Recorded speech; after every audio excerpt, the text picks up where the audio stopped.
It was about the program. The program is not what we're voting on. And I think that is where we have failed in our communication with the public and with our staff, is that there is a misunderstanding that what we are supporting or not supporting is this program. We are not here to say whether we support religion. We are not here to say whether we support this program.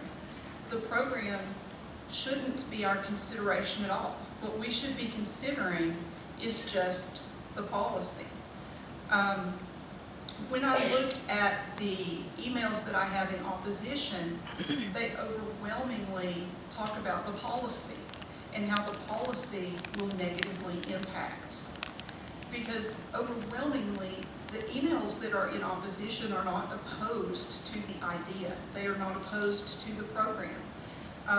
One gentleman emailed in favor of the program when I explained that we are looking at a policy and what that policy was. He came back and said, "Oh, thank you for explaining that. Well, I would definitely support that after school." So when people really look at the difference between the program and the policy, sometimes it changes very much, because the program isn't at all what we're supposed to be looking at. Over time, this board and individuals, we have repeatedly lamented that it's ridiculous for schools to be blamed for the ills of society, and we have said that it is equally ridiculous to expect schools to solve the ills of society. And when we are looking at things that should be taking place in so many other places in society, we can only cram so much into a day. And we need to very carefully consider what we are willing to give up. I'd like to remind us that when we first considered this policy, the consensus in the room was that this was not a good idea. There was no strong support. We all were very willing to put it away and say, this doesn't look good to us. Because at that point, we weren't looking at the program, we were looking at the policy. And I hope we'll really carefully think about that.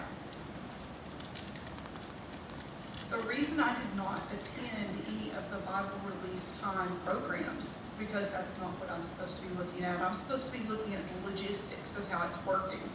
Did I talk to the teachers in those classes? Absolutely, a lot. They have texted, they've called, sometimes in the middle of the night, and that's perfectly fine with me, because they need a lot of support, because they feel like they're not getting it. They didn't have an opportunity to opt in. They didn't have an opportunity to plan for it. They were told, here's what's going to happen, and it's my understanding that more recently they've been told, well, it's just up to the board, whatever happens, happens.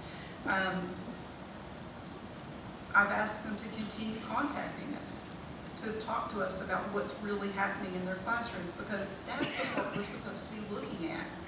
If we are going out and looking at the program, we are not seeing the part that we're supposed to be looking at, which is the logistics in that classroom and how it's impacting the students and the school. That's the part we're supposed to be looking at.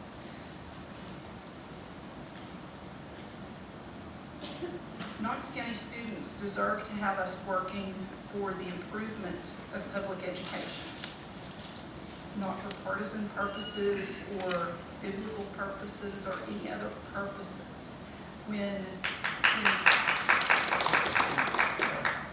we put our hand on the Bible and took an oath, our oath to God to uphold our duties and the constitutions of the state and the country, when we took that oath, our oath was not to what was written in the Bible. The oath was to God to manage the education of our public school students. And I think that's really important for us to think about, that yes, we all took that oath, and yes, we all made a promise to God.